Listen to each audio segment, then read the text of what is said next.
Estás escuchando el podcast de Más que 3 Puntos.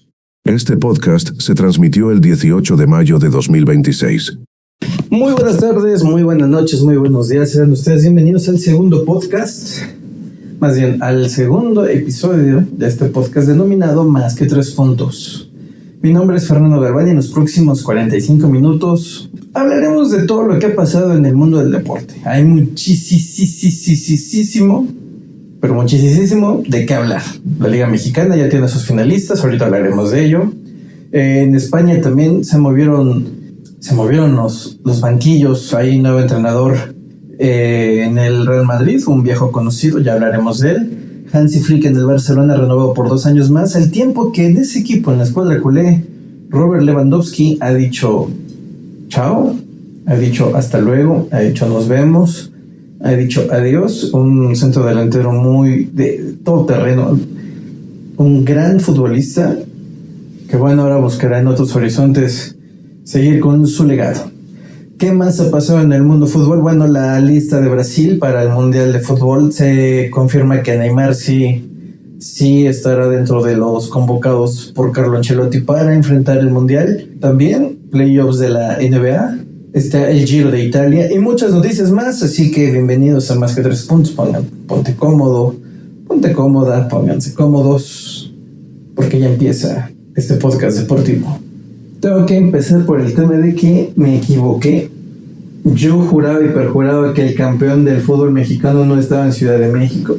Y sin embargo, sí estará en la capital del país, el próximo campeón de este torneo, con 2 escuadras que tienen un arrastre popular importante de los denominados 4 grandes, que yo celebro esa parte, que 2 de los denominados 4 grandes estén en la final, con 2 entrenadores mexicanos además, con 2 propuestas muy distintas, con 2 conceptos del fútbol muy distintos, con 2 escuadras completamente diferentes, cada una con su cada cual de calidad, destacando en unas la portería, en otros el medio campo que es sumamente poderoso, que los ataques son buenos y que parten a la capital del país, a gran parte del territorio nacional, en quién va a ganar. O sea, va a ser disputado, va a ser de mucha garra.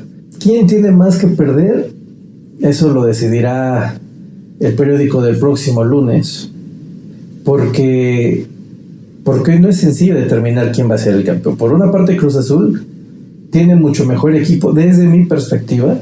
Ustedes pueden decir si están de acuerdo o no, pero a mí me parece que Cruz Azul tiene un mejor 11, que tiene mejores cambios, que tiene una mejor escuadra que los Pumas. Sin embargo, los Pumas vienen con el arrastre emocional, vienen desde la parte emotiva, vienen desde la guerra, vienen desde la defensa de lo que les pertenece. Y ante eso es difícil salir avante, salir airoso.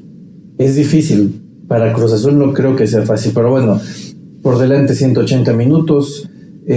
Todo indica que el Cruz Azul va a jugar su partido de ida en el estadio Azulgrana, Azul Crema, Azul, en Ciudad de los Deportes, y el partido de vuelta será en Ciudad Universitaria el domingo en la noche.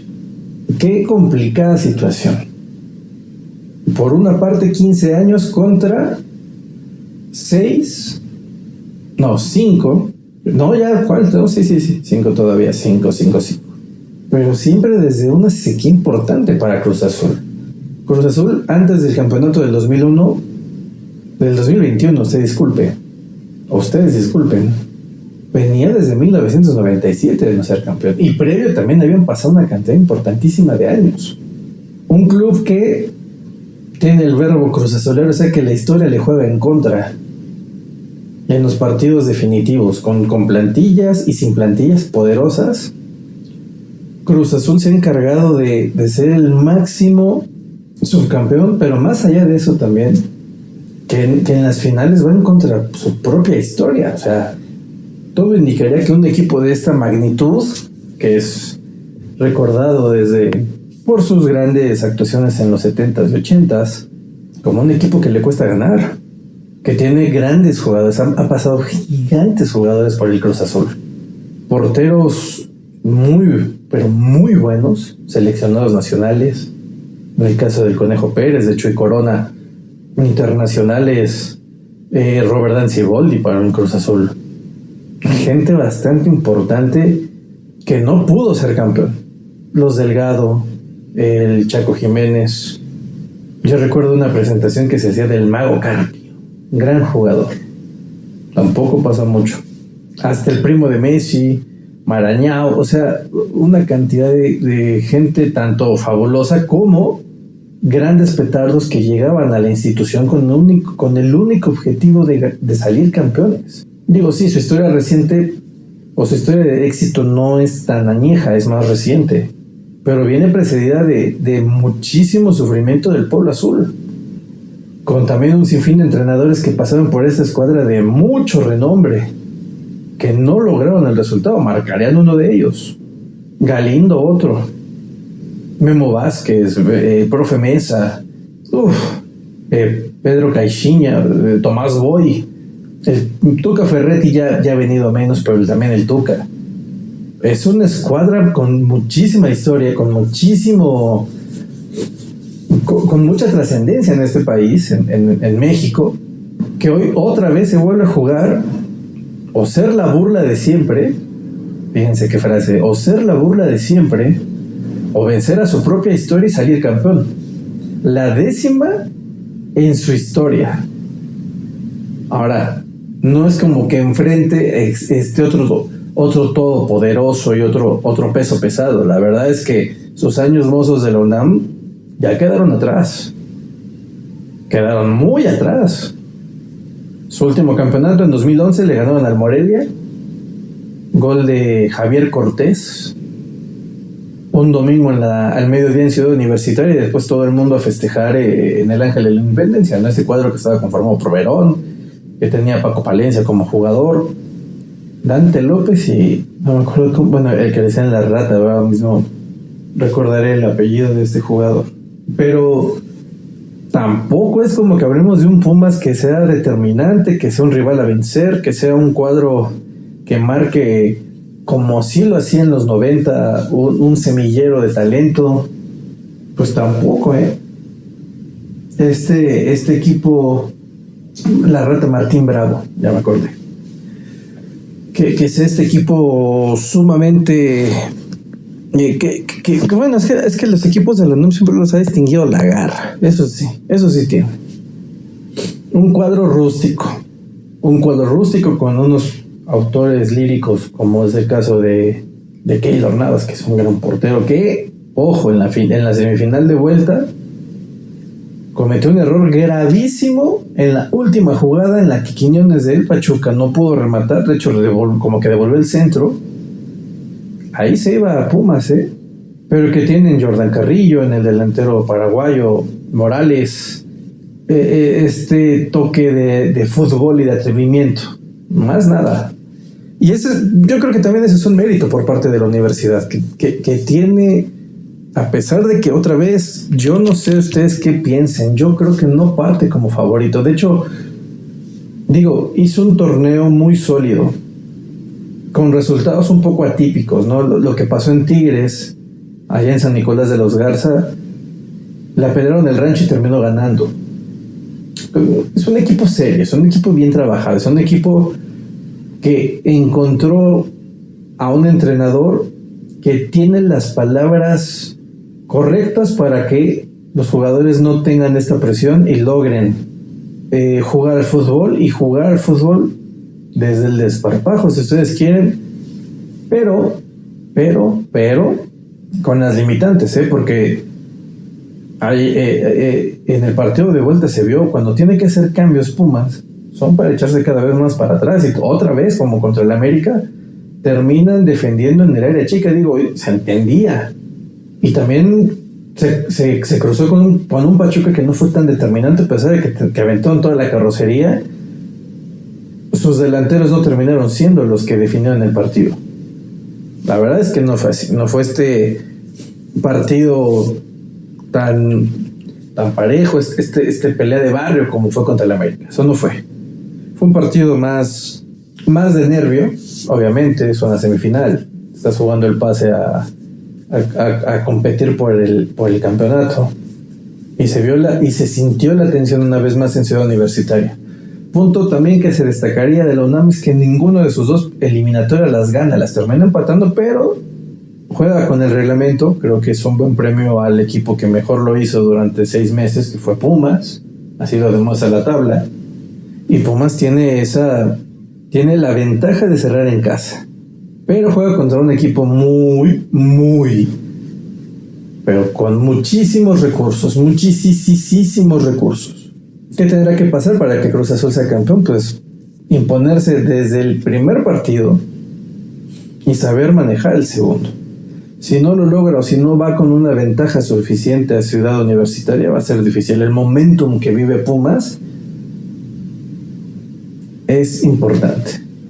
Ahora habrá que ver cómo se maneja la presión, pues no es lo mismo eliminar al América en cuartos o vencer al Pachuca en las semifinales, o no es que no fue ganarle, acceder a la final a través del empate en una eliminatoria en la que sí o sí aquí ya tiene que haber un ganador y que también enfrente tienes un muy buen portero que sí comete errores en los momentos importantes, ¿no? Lo que pasa con Mier es de análisis, porque cada que juega un partido determinante, un partido trascendental, se equivoca. Y por otro lado hay un ganador de la Champions League. O sea, no podemos decir que en el tete-a-tete se apareja la portería, porque desde mi perspectiva, sin ser seguidor ni de Pumas ni de Cruz Azul, me da la sensación que Keylor Navas si no me da la sensación que no podría hacer un podcast deportivo, no, eso me queda claro. Es mucho mejor que Mier. Y en las demás áreas, entonces, ahí sí ya hay más paridad. Pero en la portería, que es muy clave, Pumas lo va ganando. Por contar con un peso pesado ganador de 3 Champions, un costarricense que además, contra toda lógica o pronóstico, va y triunfa al máximo equipo de fútbol con el que puedes triunfar, que es el Real Madrid. Y que sigue cosechando cosas importantes, porque el tipo sigue siendo tan competitivo que mucho en parte gracias a él, el equipo de Pumas está en la final. Un ganador sin duda alguna. Con jugadores que se han alineado bien. Angulo es un muy buen... No es que juega como extremo, pero también de repente lo echan más para atrás y juega como carrilero, como defensa lateral, y lo hace bien. Tiene un buen portento ahí. Nada más que ahora le toca jugar, o le tocará bailar, contra jugadores más hechos. El Cruz Azul es un equipazo. O sea, no podemos decir que enfrente no hay un equipo muy potente, con muchísimos recursos. Eso es Cruz Azul. Mucho también se habló del tema de los entrenadores mexicanos, ¿no? Una final con entrenadores mexicanos, algo que no se veía en mucho tiempo. Al menos no recuerdo que en esta década, estamos hablando de los 20s, haya habido una final con entrenadores puramente mexicanos. Que yo recuerde, no. Al menos en lo que va de esta década, en los 6 años que ya van de esta década, no lo recuerdo. Si ustedes lo recuerdan, por favor, coméntenlo, que sus comentarios saben que son más que bienvenidos. Ya para finalizar esta opinión sobre la final del fútbol mexicano, creo que 2 aficiones que merecen tener equipos ganadores, que merecen que sus instituciones les representen de mejor forma. Conozco a niños de 18 añitos que no han visto a Pumas campeón. Conocí a mucha gente de Cruz Azul que vivía con la cabeza agachada, porque cuando llegaban las finales el equipo se encargaba de una o de otra manera de arruinar la ilusión del Cruz Azul. Y hoy nos guste uno de ellos dos tendrá que ser campeón, pero también uno de ellos dos se llevará la burla, se llevará la carrilla, como dirán los antaños, porque una vez más van a perder. Y eso también va a ser un tema complicado. Conozco y tengo grandes amigos, grandes conocidos, gente que aprecio mucho, que son simpatizantes de las dos instituciones. Va a dolerme por una parte, pero también me agradará por la otra. En un momento también previo al Mundial, ya muy cercano al Mundial, más adelante hablaremos de El hecho de que se esté hablando de que jugadores de Pumas o de Cruz Azul que no están convocados podrían estar en la lista final de Javier Aguirre para el Mundial, más allá de injusto, se me da inoportuno, porque el fútbol es de momentos y el fútbol es así. Porque, ojo, hoy se dice que sería injusto la llamada o la convocatoria del joven Carrillo, de Jordan Carrillo de Pumas, que vive un buen momento, pero no me parece material de selección. Eso ya será también tema de cada quien. El tema de que se abra esta oportunidad pues es un poco injusta, porque no dejaste que los jugadores de la liga, o sea, no dejaste que los jugadores que tú llamaste oriundos de la liga, ni sus equipos se beneficiaran del torneo, de jugar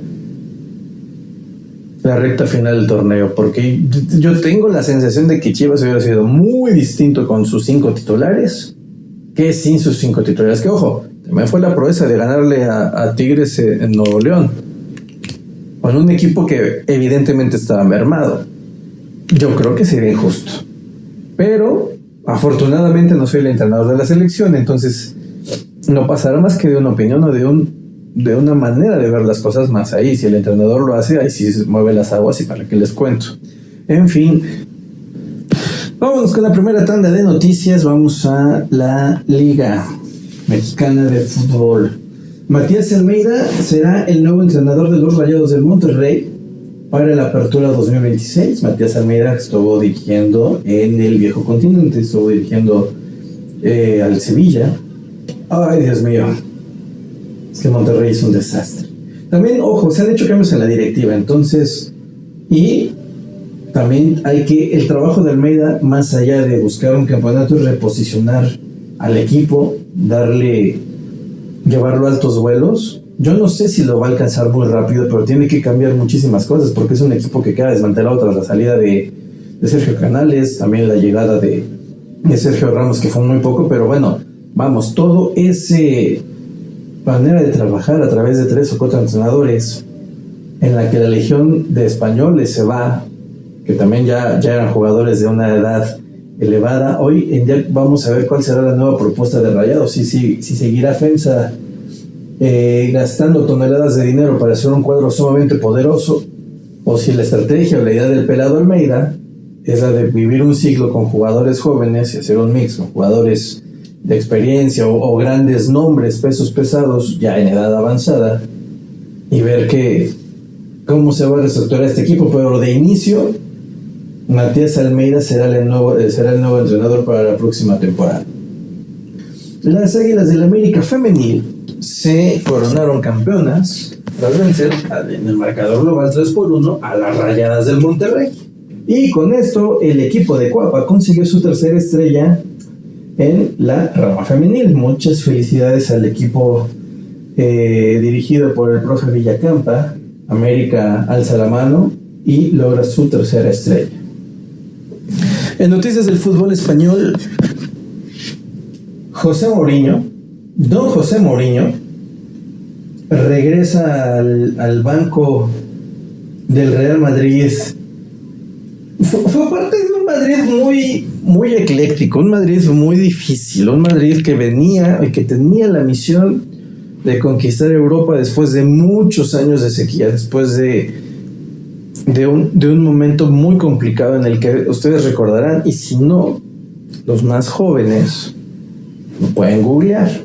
Pero el Real Madrid, hubo una época que este gigante no pasaba de cuartos de final en la Champions League, eliminaba el Olympique de Lyon, no tenía ya este peso. Y llega José Mourinho. De entrada fue difícil porque es un tipo muy, pero muy, muy, muy polarizante. Se habló mucho en aquella época, del 2009 al 2012, por ahí estuvo José Mourinho, de esta división de jugadores que es entre el clan de los portugueses con el clan de los españoles, y las guerras que se vivieron también con el Barcelona, porque a Vicente del Bosque le toca a un equipo, una selección partida, y esa selección, uno de sus grandes fortalezas para ser campeón del mundo y bicampeón de Europa, era la unión. era la unión que había logrado el gigante de Hortaleza, Luis Aragonés. Y luego la segunda parte de ese gran proyecto, con esa extraordinaria camada de jugadores que le toca a Vicente del Bosque. Eso se empezó a comprometer por los clásicos que se jugaban muy seguidos. Hubo una vez, ya suena tío, hubo una vez, no sé si fue en 2010 o en 2011, que se enfrentaron 4 veces en 2 o 3 semanas. Por Copa del Rey, por la Liga y por las semifinales de la Champions League, que termina ganando el Barcelona. Entonces fue 2011. Sí, 2011, cuando le ganan la segunda final a el Manchester United. Es cuando se hace la pelea que Mourinho, en un acto cobarde, porque así hay que decirlo, va y agrede a Tito Vilanova, y luego en la rueda de prensa se burla de su nombre, y luego también Guardiola pierde un poco los papeles. Y eso eran los clásicos. Eso era José Mourinho, el tipo que decía que apestaba el Barcelona, que no sabía si tenía que ver por su patrocinio de la UNICEF, que le regalaban los partidos al Barcelona, que siempre les expulsaban a uno. Pero era la época más agresiva también del Real Madrid, con Pepe y con Sergio Ramos, en un momento en el que a Ramos, tiro por viaje, lo amonestaban o lo expulsaban. Jugaba Di María se termina yendo también de fea manera. Y bueno, el gran protegido era Cristiano Ronaldo, porque era la gran promesa, que después sí es un tipo mayúsculo en el Real Madrid. Iker Casillas ya no era el portero titular. Él, según Mourinho, era el topo que le filtraba a la prensa española, porque ustedes recordarán que durante el Mundial de 2010, por esas fechas, él tenía una relación amorosa con una reportera de televisión. Entonces decían que él era el que filtraba la información de lo que pasaba en el vestidor a la prensa. Ese fue el momento de José Mourinho. También en ese entonces jugó Kaká, tampoco le fue muy bien, pero el Madrid logra la historia de tener la Liga de los 100 puntos con Mourinho, y luego se va para que llegara Carleto Ancelotti. La historia es muy diferente. Después llegaría Rafa Benítez, después Zidane, y después otra vez Ancelotti, y ya lo demás es historia. Yo creo que José Mourinho es un entrenador que ha venido de más a menos. Impresionante lo que hizo en Porto, impresionante lo que hizo en Chelsea, impresionante lo que hizo en el Inter de Milán, ya no tan impresionante lo que hace con el Real Madrid, y luego un peregrinaje de equipos cada vez de menor escala, ¿no? Me dirijo al Galatasaray, dirijo a la Roma, me parece que dirige al Tottenham, y llega al Manchester United, tampoco le va tan bien. Yo no sé si es un tipo que no está tan actualizado, eso sí no lo sé. ¿Le sentará bien a este Madrid tan caótico? ¿Quién sabe? Porque es un tipo polarizante. Y tiene que llegar a bailar con el tema de Vinicius y con Mbappé. De entrada, ese es el baile que le toca a Mourinho. El tipo que sí pondera por mucho el tema del equipo por encima de los jugadores. Habrá que ver cómo le va al portugués. No le voy a desear suerte, no quiero que el Madrid gane, pero bueno, tampoco me gustaría que fuera el hazmerreír de la liga, un equipo de tanta trascendencia. El vecino incómodo, el rival, otro poderoso de Europa y del mundo, y que es el clásico, y que es un equipo que en los últimos años ha ganado bastante protagonismo, lo ha perdido también. Renueva, hacen bien en renovar a Hansi Flick, eso es fantástico. Lo renuevan hasta el 2028, o sea, 2 temporadas más, la 26-27 y 27-28. Ojalá que dure más. Un tipo como Hansi Flick, que parece ha dado con la tecla para que este equipo sea ganador. 3 de las 4 ligas durante su estancia en España se los ha llevado. Sí, el tema Champions puede ser un imponderable para un entrenador que ya la ha ganado, y de la mano con el Bayern Múnich, haciendo trizas al Barcelona. Acuérdense de ese 8-2. Ese 8-2 no se debe de olvidar jamás. Hablando del Barcelona y siguiendo con el equipo culé, Robert Lewandowski se va. Cumplió 4 años en el equipo. Un jugador que le devuelve la estabilidad emocional, de responsabilidad, porque el Barcelona hoy vive con unos jugadores muy chicos. Es una camada muy joven. Cubar, sí. Lamine Yamal, Marc Casador, jugadores que no son tan grandes. De hecho, no son grandes. Es un equipo joven el del Barcelona. Encontró un 9 poderoso, un killer, un killer. Eso es Lewandowski, un killer que también tiene, además de ser un tipo poderosísimo en el área rival, es un jugador que sabe llevarse la presión. O sea, sabe ser el escudo de estos jóvenes. Llegó en 2022 Lewandowski, procedente del Bayern Múnich, por nada más y nada menos que 45 millones de euros. Ya era un tipo veterano cuando llegó. Mucho se habla de que podría irse a la Serie A italiana, Arabia Saudita o Estados Unidos. Se dice que podría ser el Chicago Fire, pero bueno, vamos, él hizo es un gran delantero.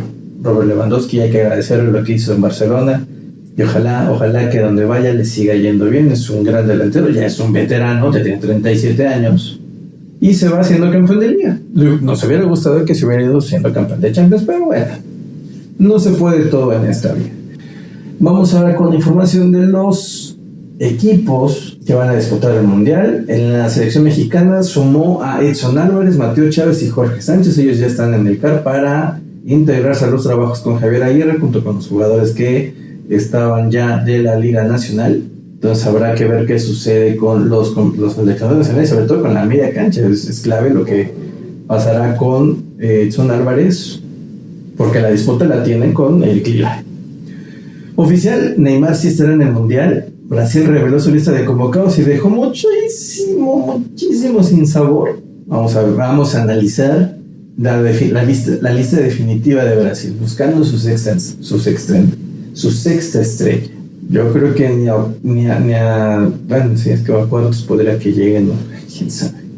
Alisson, Ederson y Weberton. Defensas: Alexandro, Bremer, Danilo, Douglas Santos, Gabriel Magaláes, Ibáñez, Leo Pereira, Marquinhos y Wesley. Los mediocampistas son Bruno Guimaraes, Casemiro, Danilo, Fabinho y Lucas Paquetá. Y en la delantera está Endrick, Gabriel Martinelli, Igor Thiago, Luis Enrique, Mateus Cunha, Neymar Jr., Rafinha, Ryan y Vini Jr. Santo Dios, sí, no sé si alcanzó a percibir el trueno. Así la selección de Brasil. Yo creo que esta es una de las peores Brasil, pues de la actualidad, no sé si de la historia, pero sí de la era moderna. En la selección española, Fermín se fue a perder el Mundial, se fue operado, así que es una baja sensible para el equipo español. Pero de modo, así sobre todo en los días ya previos, siempre pasa que los jugadores ya llegan con una carga importantísima de partidos y bueno. Estamos en la recta final de Más que 3 puntos. No todo es fútbol, soccer, no todo es el balompié. Jonas Vingegaard, el ciclista danés, se llevó la 9ª etapa del Giro de Italia, dejó en la recta final, en la subida final, dejó atrás a Félix Gall y Vingegaard sigue con su embestida por llevarse el Giro de Italia. En el agregado, este fin de semana se va a disputar el Gran Premio de Fórmula 1 en Canadá, en el circuito de Gilles Villeneuve. A ver, estamos en una Fórmula 1 muy complicada, la de 2026, con nuevos relajes, con nuevos automóviles, nuevos monoplazas, como usted le quiera decir, monoplazas, autos, con nuevos bólidos, se vale.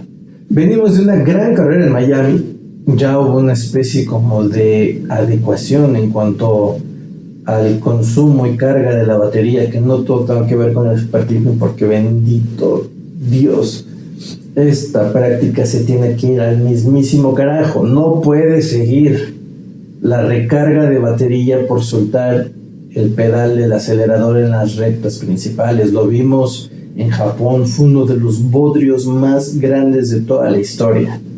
Y de Australia, mamita mía, China vino a levantar un poco los papeles, igual que esta carrera en Miami, que fue muy divertida, eso hay que decirlo. Contra todo pronóstico fue muy divertida, pero no sé si es un espejismo, porque vienen carreras muy complejas en las que no hay tantos espacios de frenada. ¿Por qué es el superclipping? La nueva tendencia en la Fórmula 1 es utilizar un motor híbrido, es decir, 50% un motor eléctrico, 50% un motor tradicional, es decir, de combustible. Debido a que la a que en la transición original o en el plan original de la Fórmula 1, el objetivo era que se utilizara un biodiesel que no fue aceptado por los fabricantes ni por las escuderías. Se echó para atrás esta idea del biodiesel. Y entonces tuvieron que tener la magnífica idea de que tanto el motor eléctrico como el motor de combustión interna tuvieran el mismo porcentaje de impacto, 50%. ¿Esto qué hizo en las primeras carreras de Fórmula 1? Que viéramos bodrios, que los autos fueran más lentos, y ni siquiera en las carreras, desde los test de pretemporada ya se veían, desde las prácticas de fiabilidad ya se notaba esto. Y, evidentemente, todo el mundo se enojó. Escuderías, jefes de equipos, los pilotos ni se diga. Esto era una broma, es insulso para un deporte tan apasionante como es la Fórmula 1. Yo lo sigo desde hace 15, 16 años por lo menos. He tenido la oportunidad de ir a las carreras, entrevistar a pilotos campeones del mundo, entrevistar a gente de las escuderías, estar más o menos de cerca con lo que pasa en este deporte. Y esto era un bodrio. Hubo unas pequeñas adecuaciones debido al parón que tuvo que ver por la guerra, porque no tuvimos Gran Premio de Arabia, porque no tuvimos Gran Premio de Bahrein, debido al tema de la guerra que se está viviendo justo en Medio Oriente. Y en ese momento, en ese mes de parón involuntario, se tuvieron que acercar los equipos y decir, esto no va más. Lo que vimos en Japón fue una broma, pero una broma de mal gusto. Casi nos cuesta que perdiéramos a Oliver Mann. El golpe que se termina dando, porque en el modo tortuga en el que están estos autos, en el que tienen que recargar, Franco Colapinto se queda sin batería. Y a Dios gracias, porque estos tipos entrenan los reflejos de una manera impresionante, porque inclusive el propio Franco, no recuerdo bien si fue en Australia, tiene que tener unos reflejos brutales en la plena salida, si no se estampaba también. Eso era la Fórmula 1 hasta que se hicieron pequeñas adecuaciones de cara al Gran Premio de Miami. Vimos una carrera bastante rescatable, eso también hay que decirlo.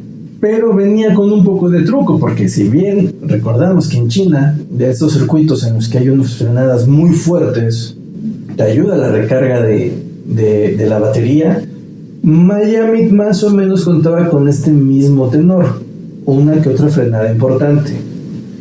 Viene Canadá. Ojo, este Gran Premio tiene muchas zonas de alta velocidad. Estaba diseñado, o fue adecuado, para que el DRS, que ya no existe más, tuviera 3 zonas de adelantamiento, porque también no es como que la última la penúltima actualización de la Fórmula 1, la Fórmula 1 anterior a este nuevo reglamento, pues fuera mejor. La verdad es que no, veníamos de unas lanchas gigantes, que todo era aerodinámica y el uso excesivo del DRS para adelantar, y ni así lo veíamos.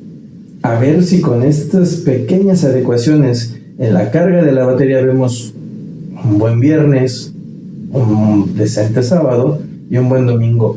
Sé que venimos de una carrera muy entretenida como lo fue Miami, pero ojo, lo mismo dijimos en China y luego nos comimos el bodrio de Japón. Tenemos el Gran Premio de Canadá con un circuito que no está diseñado para las grandes frenadas. Mónaco va a ser muy distinto. Mónaco sin duda es otro tenor, y eso además será, está pegado. Y luego viene Cataluña, que también más o menos es un circuito mucho más, que tiene buenas frenadas, que también se le hicieron adecuaciones al circuito de Montmeló. Pero Canadá en lo particular, sobre todo su última zona, antes de llegar al Muro de los Campeones, viene precedido de una recta fascinante, que es después de la horquilla, viene la recta en la que antes era el DRS, pasados el Muro de los Campeones, y otra recta medianamente larga para llegar a la primera fase del circuito. A ver cómo nos trata Canadá, a ver qué pasa. Mientras, pareciera haber un halo de luz. Ya no nada más son estas victorias engañosas que tenía Mercedes, porque medio competió con Ferrari en la vuelta 25 y luego eran diferencias de 18 segundos. Hoy en día, por lo menos, hubo un poquito más de espectáculo. Ya se involucraron también los McLaren, Max Verstappen, que sigue siendo Max Verstappen, nos gusta, ¿no? Es un todoterreno, es una bestia, es un toro, es implacable. A ver qué pasa. Yo dije que después de la vuelta 30 se va a ganador, y más o menos pasó en Miami. Se acabó la competencia, Norris no pudo hacer más. Antonelli está corriendo muy bien, eso también hay que decirlo. Hay que ver qué sucede este fin de semana. Gran Premio de Canadá, te mantendrá al tanto de lo que sucede en la carrera, y también se vienen ya las finales de los torneos internacionales, de la Champions, de la Conca Champions, de la Europa League, de la Conference League, de todas las leagues que hay. También hay ya finales en la NBA y se viene el Mundial, así que no te despegues de lo que pasa en Más que 3 Puntos. Mi nombre es Fernando Galván, espero te encuentres muy bien, espero disfrutes de un gran día, de una muy buena semana, y gracias por haberme acompañado en este Más que 3 Puntos, el segundo episodio de este podcast. Esto fue el podcast de Más que 3 Puntos. Nos escuchamos en el próximo episodio.